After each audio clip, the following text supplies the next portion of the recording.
Tennessee absolutely demolished Florida on its home field in the Swamp. Monday show, why this is the best win of the season for the Tennessee Volunteers.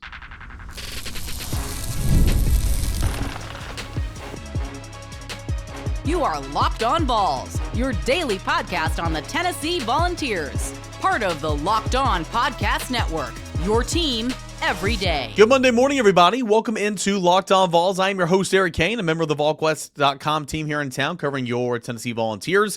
And, of course, this is a part of the Locked On Podcast Network, Locked On Vols, your team every single day. Locked On Podcast Network, the #1 sports podcasting network available.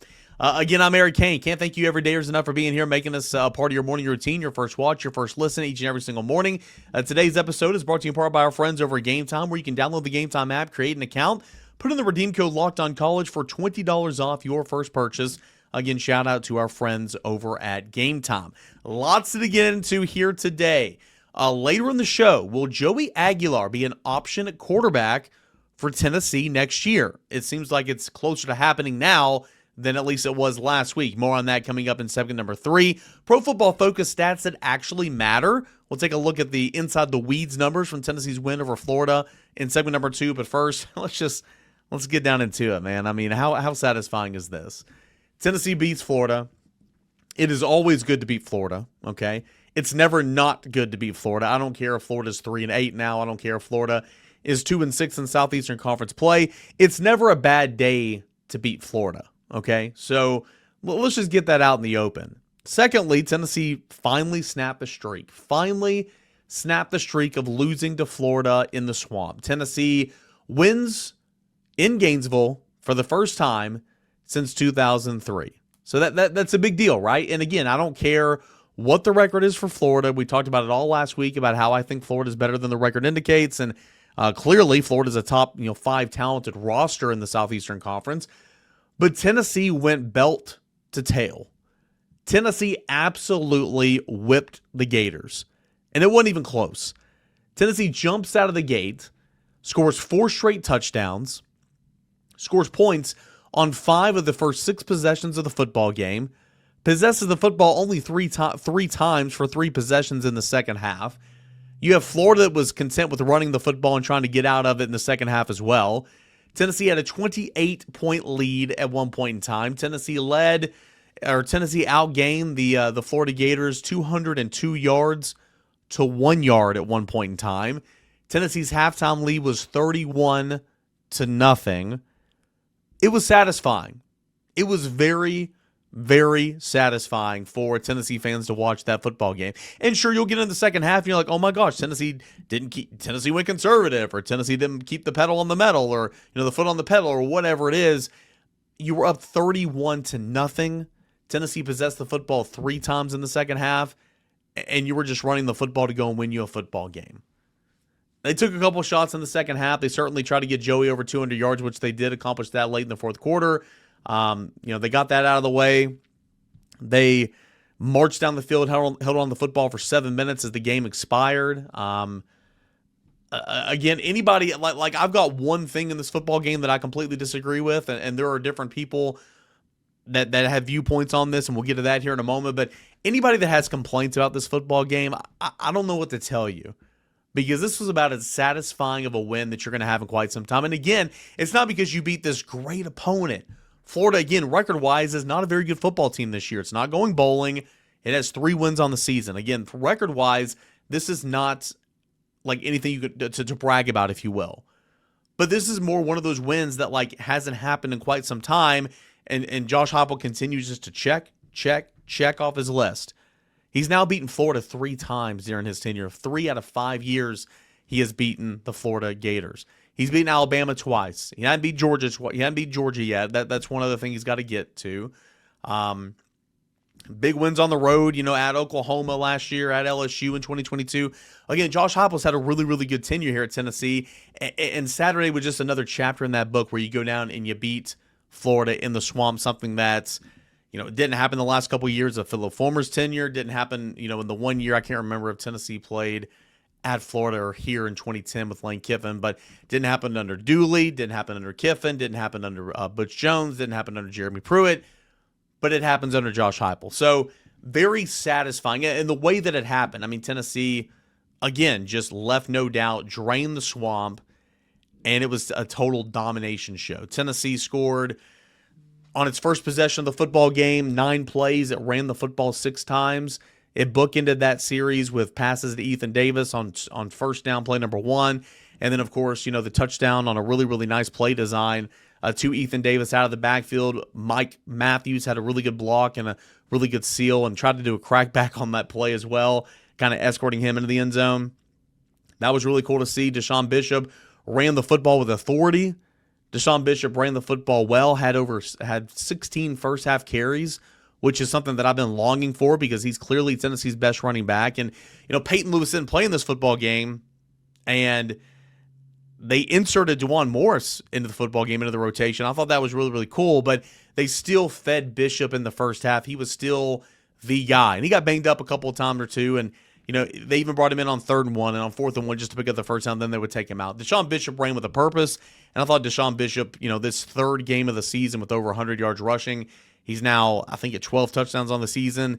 His story just continues to get better and better and better. So Tennessee ran the football 248 yards on the ground in this football game, and that's something that we look forward to, right? I mean, I thought Tennessee had an opportunity to have about 200 yards on the ground based off what Florida had done in games past.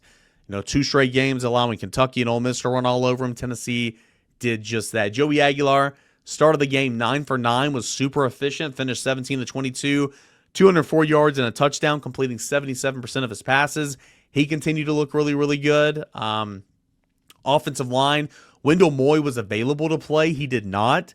And so the offensive line, I thought, did a really, really good job against the Florida Gators and allowing Tennessee just to move up and down the field and do what it wanted to. It certainly dictated this football game, and it wasn't even close. Not only did the offense start well, but the defense started well as well. I mean, 2 straight 3-and-outs to begin the football game. You had a turnover on downs there in the 3rd possession, forced a bunch of punt. I mean, you just look at the drive charts for Tennessee and Florida in this football game, and Florida's drive chart goes punts, turnover on downs, punt, field goal attempt that missed, punt, and then at the very end of the game, in the second half, kicked a field goal and had to earn every bit of it, starting that drive from its own 1-yard line, and then scored a touchdown there in the 4th quarter. But Tennessee allowed 11 points. That is the second lowest of the season, dating back to allowing only 9 against New Mexico State. Tennessee allowed 264 yards of total offense, 261 yards of total offense. That's the fewest since the ETSU game. That's the best mark against a Power 4 opponent and certainly an SEC opponent. Tennessee's defense did its job. Tennessee's defense just continues to improve. And, it had more missed tackles in this game where it had only missed 5 tackles in 2 straight games against Oklahoma and New Mexico State. It ended up with 14 missed tackles in this game. And there were a couple of runs DJ Lagway got loose with and Jadan Baugh, who I think is a really fantastic player. But Tennessee's defense did a really good job running a traditional 4-3 look, right? They were matching the 12 personnel look with 2 tight ends for Florida. And because of the star depth or the lack thereof and kind of what they like to do, they like to match 12 with 4-3 personnel. They play 3 linebackers. So a lot of linebackers played in this football game, and I thought that was really, really cool. And I'm not sitting here trying to pretend that Florida's got this great offense, this juggernaut offense. It does not. It clearly doesn't. But I thought Tennessee's defense just continued to play better, and it's playing better as the season's gone along. One other thing I want to point out in this football game that I thought is certainly worth highlighting, and that was Jackson Ross. Tennessee's special teams outside of Max Gilbert missing a 50-yard field goal truly were special. I thought Tennessee's special teams did a great job. You had Josh Turbeville that booted 4 of his 5 kickoffs to the end zone. The one that he didn't hit at the 2-yard line, and the guy Jadan Baugh was actually the returner, called for a fair catch and ended up not making the catch. So where the ball hit down, it's actually down. It's down, and that was a break for Tennessee. But Jackson Ross, 2 punts. One was 49 yards. One was 41 yards. His first punt went to the 6-yard line. His second punt went to the 3-yard line. No, to the 1-yard line. To the 1-yard line. Jackson Ross was phenomenal in this football game and setting Tennessee's defense up for a chance to go eat, and it did a really good job in that regard. The only thing, and this is nitpicking to the extreme, that I disagree with, and I'm in the minority. I've talked to a lot of people on the GQ about this on Sunday, and some people are saying that Heupel played this the right way, go up 5 possessions, just set up for three points, kicked the field goal at the half, 31-0, no harm, no foul. And I understand that line of thinking. What I don't like is that you got to the 11-yard line with 23 seconds left and you had a timeout. Why didn't you take a couple shots at the end zone? That's my line of thinking, right? Like just go. Like you got them. Like just finish it. Put on more steam. Score one more touchdown. Again, go up 5 possessions. You don't want to make a catastrophic mistake like you did at Alabama. I recognize all that. And so I understand the line of thinking to where make it a 5-possession game, settle for the field goal. I just hate the fact that you had first and 10 from the 11. You had 23 seconds left, and you had one timeout, and you ran it 2 plays and kicked the field goal. Why not take a shot to the end zone? That's the only thing that I'll nitpick there. But overall, I thought Tennessee, and obviously Tennessee deserves a lot of praise. Came out the right way, handled the environment the right way, and went up 28-0. Led at the half 31-0 and won 31-11. The 20-point victory ties for the largest lead at the Swamp for Tennessee dating back to 1950. So that's some really, really cool stuff. So Tennessee gets to win over Florida. The first one since 2003 is 8-3 on the season now, 4-3 in SEC play. Got Vanderbilt coming up on Saturday and a chance to knock Vanderbilt out of the playoff race, and we'll continue to talk about that all week long. That's coming up as we continue the rest of the week. But Pro Football Focus, some stats that actually matter. That's what you had to look forward to next here on this Monday Locked On Vols. Go ahead and stay tuned. Don't go anywhere. The holiday season is right around the corner, and that means it's time to get your home ready. Whether you need more seating for guests, cozy new liners, or fun serveware for the holiday hosting, Wayfair's Black Friday sale is here to help you make all that space shine. And the best part, you don't have to wait. Wayfair's Black Friday deals are happening all month long, up to 70% off everything from sofas to spatulas. We recently upgraded our kitchen in our new home. We're about a year into our new home. We want to make some changes to the kitchen, and Wayfair really, really helped us kind of do everything from the kitchen. The spatulas and the our utensils and all that to countertops and more. I really, really do appreciate Wayfair for making our kitchen the way that we want it. And if you're hosting family for the holidays, you know how much difference a few touches can make on just the look of everything. Wayfair can make that an easy process. Don't miss out on Black Friday deals today. Head on over to Wayfair.com to shop Wayfair's Black Friday sale up to 70% off. That's Wayfair, Wayfair, Wayfair.com. The sale ends on December the 7th. Go take advantage of it today. Tennessee beats Florida in the Swamp 31-11, the first win since 2003. This is your Monday morning reactionary Locked On Vols. Appreciate you guys for being here. Don't forget to send in those questions for the mailbag edition of the show that's coming up tomorrow on Tuesday. So @_Cainer, @Locked On Vols. Check it all out here, and we'll answer those questions to the best of our abilities. Look at the Pro Football Focus stats that matter and some of the snap counts from this football game. DeSean Bishop, 35 snaps. Mike Matthews played all the offensive snaps at 69. Most of the offensive snaps at 69. You had DeJuan Morris that played 23 snaps. Thought that was big. Joey Aguilar, of course, 75. Star Thomas, 17. Ethan Davis played 59. He was the starter, and I thought he had a really, really good day. Of course, Miles Kitselman is not playing for Tennessee right now, out with injury. Jack Van Dorselaer, 24 snaps. Bennett Warren came in and played 2 snaps whenever David Sanders went down for just a bit. Braylon Staley, 56 snaps. Redarius Jackson played 12 snaps. Deshaun Brain played 8 snaps, had a really nice catch playing the slot receiver position at one point in time. So that was really cool to see. Look at how Joey Aguilar performed. Throwing the football down the field, only one attempt, 20 yards or more. That was in the second half, threw into double coverage. Just trying to get to that 200 mile marker essentially, and just trying to take a shot because Tennessee didn't have that many opportunities in the second half. But the intermediate passing game in this football game, he was 4 for 6 for 64 yards. The short game, he was 8 for 9 for 76 yards. Behind the line of scrimmage, he was 5 for 6 for 64 yards. He did throw a touchdown in that regard, and he was kept clean on 78% of his dropbacks. Did Joey Aguilar under pressure only 21% of the time.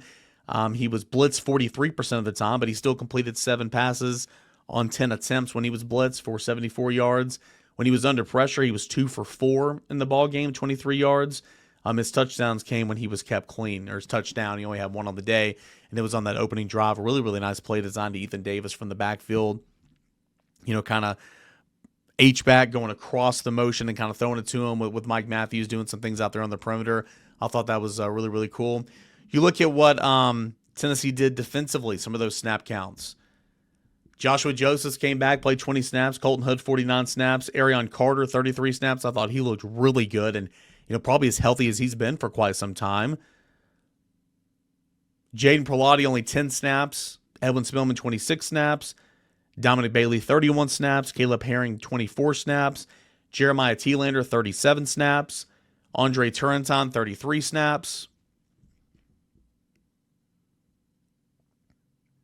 Ty Redmond, 49 snaps. Jalen McMurray, 24 snaps. And McMurray's snap count was dropped down a little bit because, again, they went 4-3. And when you go 4-3, you take the star out of the football game. And why Tennessee was going 4-3, that being 4 defensive linemen and 3 linebackers, is because Florida was going 12 personnel. And Tennessee, it wasn't just last night. Tennessee's done this in years past with Tim Banks. When the opposing team, when the opposing team goes with 2 tight end sets or 12 personnel, like we call it, when Tennessee does it, sometimes the defense will match it with a 4-3 look, and it kind of takes the intermediate low, passing game across the middle out, and that's something that Florida really hurt Tennessee with in years past. And certainly, I think it also helps alleviate some of the depth concerns because Boo Carter's no longer on the football team, and Jalen McMurray is the only star that you have at that position. But I thought Tennessee defense played well. It did have 14 missed tackles, and that's the most it's had in 3 games. Arion Carter had 1 missed tackle. Edwin Spillman had 1. Dominic Bailey had 1. Jeremiah Thielander had 1. Andre Turrenton had 1. Caleb Beasley had 1. Caleb Beasley played 21 snaps as well. Jackson Moy had 2. Ty Redmond had 1. Jalen McMurray had 2. Idris Farouk had 2. And Ben Bolton, who played 16 snaps, also had 1 in the football game. Let's look at coverage grade, shall we? Edwin Spillman was targeted twice, gave up 2 receptions for 10 yards. Arion Carter targeted twice, gave up 2 receptions for 2 yards. Ty Redmond targeted 3 times, gave up 1 reception for 2 yards. You'll love to see that. Where's Colton Hood? Colton Hood wasn't even targeted in this game. So Tennessee's cornerbacks just goes to show you where Florida's offense is right now this year. Tennessee's starting cornerbacks, of the 2, 1 target in the football game. 3 targets, 1 reception, 2 yards. That just kind of goes to show you how bad Florida's offense has been so far this year. Ben Bolton was targeted 3 times, gave up 2 receptions for 23 yards. Jalen McMurray targeted twice, gave up 1 reception for 20 yards. Idris Farouk targeted twice, gave up 2 receptions for 47 yards in this football game. And the one that gave up the touchdown was Idris Farouk in this football game as well. So, Tennessee, again, it was not a whole lot to split hairs here. Tennessee just went out there and drove the length of the field, won the point of attack, moved the line of scrimmage, just ran the football. That's my biggest takeaway. Tennessee just ran the football with extreme authority. I thought that DeSean Bishop had such a fantastic game. And defensively, you look at what Florida was able to accomplish, and Jaden Baugh is a really good player. Jaden Baugh is a very good player, and he worked his tail off to get 96 yards on 18 carries. Just shy of the century mark. Lagway rushed for 40 yards in this football game as well, but DJ Lagway through the air, 11 for 17, 116 yards, and 1 touchdown. Just no explosion there. I thought Tennessee pressured him a lot. I thought they were really good on third down. Tennessee's defense was, 2 of 9 on third down and 0 of 1. Held them to a 4th down stop there in the first quarter. And again, they started this football game with a pair of 3 and outs and then a turnover on downs. And I thought Tennessee defense set the tone along with the run game for this explosion of 28-0 and a 31-0 halftime lead for the University of Tennessee. So again, not a whole lot to say on this. Just complete and utter domination. I thought the way the scoreboard read at halftime kind of dictated a little bit of how the second half was played. That happens, but overall, again, not a whole lot of things to find fault in this football game for Tennessee. Tennessee just did what it was supposed to do, and it beat up on an inferior opponent like Florida in this football game. All right, when we come back, will Joey Aguilar be eligible in 2026? there's an update in terms of the legal system. We'll tell you about that when we come back in segment number 3 here on a Monday. Locked On Ball. Stay tuned. College football's regular season finale is this weekend, and man, it's going to be sad to see college football go on a weekly basis. We got bowl season coming up. That's exciting, the college football playoffs. But the tailgates, the rivalries, the energy in the stands, there's just nothing like it. But going to those college football games this year, sometimes it's more of a hassle buying tickets than the game itself, right? Hidden fees at checkout, prices jumping at checkout, endless queues you got to wait in. That's why I use the GameTime app this season, the app that gives the advantage back to the fans. It's the easiest way to score last-minute tickets on the best prices with no surprise fees at checkout. What you see is what you pay for. I put up the GameTime app earlier this year, and just a few taps, I saw amazing deals, and I was looking for Tennessee football tickets. I'm talking about those tickets to Tennessee games and other college football games as low as $25. The app made it super simple. I could even see the exact views from my seat before purchasing those tickets. And I love the zone deals. And here's my favorite part. I pick the section, GameTime picks the seats, and I save a whole lot of money. You should try that out as well. Honestly, it's faster, it's cheaper, and less stressful than any other way that I bought tickets in the past.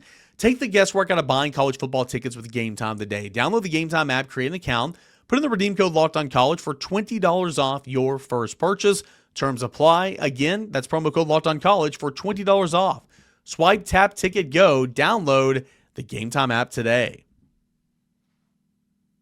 We got a final segment left here this Monday morning Locked On Vols. Welcome back into the Locked On Podcast Network, where it is the _1 sports podcasting network available, and that's really, really cool. This is Locked On Vols, and answer your questions for you everydayers on tomorrow's mailbag show. So send those questions in at _Cainer and at Locked On Vols. Still a little scratchy throat, been like that all weekend long. Hopefully it'll be better tomorrow. It was certainly better today than it was yesterday. There was a report that came out on Friday afternoon, and it was from Front Office Sports, and it basically said that Tennessee quarterback Joey Aguilar has been added to the Diego Pavia lawsuit against the NCAA as a new plaintiff. So what does this mean? Well, obviously, Diego Pavia, not necessarily for himself, because I think he's going to explore an NFL opportunity, but I think Diego Pavia is trying to be the face of getting rid of the JUCO rule, which essentially is saying those years that you played junior college football count against your NCAA standing, that counts against you. He's trying to get that wiped off just the map, essentially. So Diego Pavia is the one that's suing and challenging this in court, but it's not necessarily for him anymore. He got the University appeal for the JUCO rule last year that allowed a lot of players like Star Thomas and Miles Kitselman another year of eligibility. But now he's trying to get the whole junior college thing completely wiped off the map. And Joey Aguilar has been added to this lawsuit as a plaintiff, according to Front Office Sports and its report from Friday. So kind of what does that look like, essentially? Again, Pavia's lawyer, he updated an amendment complaint to try to strike down the NCAA's JUCO rule for good. This was late last week, and it was Joey Aguilar that's essentially been added to it. What this kind of means is Pavia and his attorneys hope to set a completely new precedent nationwide and permanently change the rule that currently requires JUCO seasons to count against a player's 4 years of NCAA eligibility. Pavia plans to declare for the NFL draft. I'm reading this from the Front Office Sports report right now, and not seek another year of eligibility, but wants to remain a part of the lawsuit to ensure that future players have the same opportunities that he had. Others expected to be joined in as plaintiffs for this. Vanderbilt's Vanderbilt wide receiver Trey Richardson, Louisiana Tech Andrew Burnett, Virginia Tech's James Donkim, and Oklahoma State's Iman Oates are expected to be added as plaintiffs for this as well. So what does all this mean? Again, I'm not a lawyer. The most I have, the most experience that I have in all this stuff is, the Alberto Ozuna stuff from this past baseball season, whenever I was digging into complaints and court orders and stuff like that. And it made me really, really wish that I had taken a pre-law class of some sorts, or, comm law, but it wasn't offered at my institution. But I really, really wish that I would have went somewhere that it was offered, because I would like to be educated on all this stuff. But I'm not a lawyer, clearly, and you guys aren't lawyers either, for most of you. Maybe there's a lawyer or two out there listening right now. If so, DM me and let me know what I need to know about all this. But essentially, in my experience with the Alberto Ozuna case, A lot of questions people had since that report came out on Friday. What's this look like? What's the chances of it passing and Aguilar being eligible next year? Does Tennessee want that to happen? Would this get done by the time the transfer portal window opens in January? Kind of what all does this look like? And the short answer is this. We don't know yet. We simply don't know. We'll just kind of have to wait and see. Now, Diego Pavia was ruled eligible on December the 14th last year. So technically the transfer portal window, I believe, was open at that point. Again, it changed. It's not going to be open until January this year. But Diego Pavia applied or filed an injunction against the NCAA and asked for immediate eligibility, and it was expedited because of the circumstances with the transfer portal and the calendar and all that. And essentially he won his case and was deemed eligible on December the 14th of last year. Now, can they file an immediate injunction this time around? Will they do that? I don't know. Will they try to expedite this and try to get this underway so that schools can have all their ducks in a row by the time the transfer portal opens in early January? We'll see. I would assume yes. Even they did that for Zakai Ziegler, over the summer. They expedited his case hearing, and he's in the news again, trying to win back the money that he could have had if granted, eligibility for this year as well. And again, like on a bigger note here, I've seen a lot of tweets about this, and a lot of people saying, hey, as a former JUCO athlete, like move on, it's time to move on, or, grow up, go get a job, or any of this type of stuff. Like, I understand some of that, like I do, as a guy that works 3 jobs every day. Like, I understand some of that, I do, especially given how old some of these are. I mean, guys, Diego Pavia, Joey Aguilar is 24. I would assume Diego Pavia is probably 25. Like, Hendon Hooker was 25 when he played here. Like, I get that. But also some of these guys, like take Joey Aguilar, for example, and I'm sure he'll be in a camp somewhere when it's all said and done, but like, will Joey Aguilar have a lasting NFL career? I don't know. I would probably say the odds are stacked against him in that regard. So my follow-up question would be, is he going to make a lot of money or comparable money to what he's making now here at Tennessee for 1 year in the National Football League? I would say no. Would he make that comparable money in the XFL or the USFL or whatever leagues that are out there right now? I would say probably not. So for Zakai Ziegler's case, for anybody like Joey Aguilar, like try to benefit off what you have going on now, because chances are you're never going to make that type of money ever again playing the sport that you love. And so, like, I don't blame these guys whatsoever for going and doing that. And it's interesting, Joey Aguilar was asked at the end of the press conference last night after the game, hey, saw a report out there that you joined the suit with Diego Pavia as listed as a plaintiff. Do you want to comment on that? Do you have any plans for next year, updated plans? And Aguilar said, quote, no, I still got the same answer. I'm just trying to finish out the year and see what happens, end quote. I don't think Joey Aguilar wants to comment on any of this publicly right now, because I still think at the end of the day, he doesn't know what he wants to do. And even more so, I don't know if he wants to get his hopes up. Because again, if you have the opportunity to come back and play, like, that's awesome. Like, but as a competitor and a guy that loves football and, might see it being taken away, you don't want to get a sense of false hope. And maybe that's where Joey Aguilar is right now. But certainly he's not ready to comment on it publicly. We'll see what happens. Again, I don't know how quickly this will go. I don't know what the next step is. I'm going to make some phone calls and try to figure all that out. But I did want to kind of bring this on the show, because this came out like a Friday afternoon news dump, that Diego Pavia's lawyer filed an updated amendment to his class action suit against the NCAA to try to negate the JUCO years from counting against your 4 years of NCAA eligibility. The update that concerns Tennessee fans is that reportedly from Front Office Sports, Joey Aguilar has joined that lawsuit as a plaintiff. And so, again, it kind of goes back to what we've been talking about in recent weeks. Like, what's your quarterback plans for next year? It's very unclear right now. You got GMAC, Jake Marklinger's on the roster right now. You're bringing in Faison Brandon, a 5-star quarterback. Will one of those guys enter the transfer portal? If so, are you down with rolling with either a true freshman or a redshirt freshman or redshirt sophomore? None of those guys have hardly any experience. Or if you have the opportunity to bring back a guy like Joey Aguilar, how much are you willing to entertain that? And then if that door is open, how much money is that going to take? There's too many questions out there that we don't have answers to right now, but it's certainly worth looking into, right? I mean, again, we sit here after 11 games in the regular season, Yeah, Diego Pavia that went off the other day against Kentucky, and he threw like 4 or 5 touchdown passes. He leads the SEC with 26 touchdown passes, but Joey Aguilar continues to lead the SEC with 3,145 passing yards. So you have the SEC passing leader with potentially an opportunity to come back and play another year. We'll see how all this ends up in the core system. I'm intrigued. I'm intrigued to see what happens, how Tennessee wants to play it.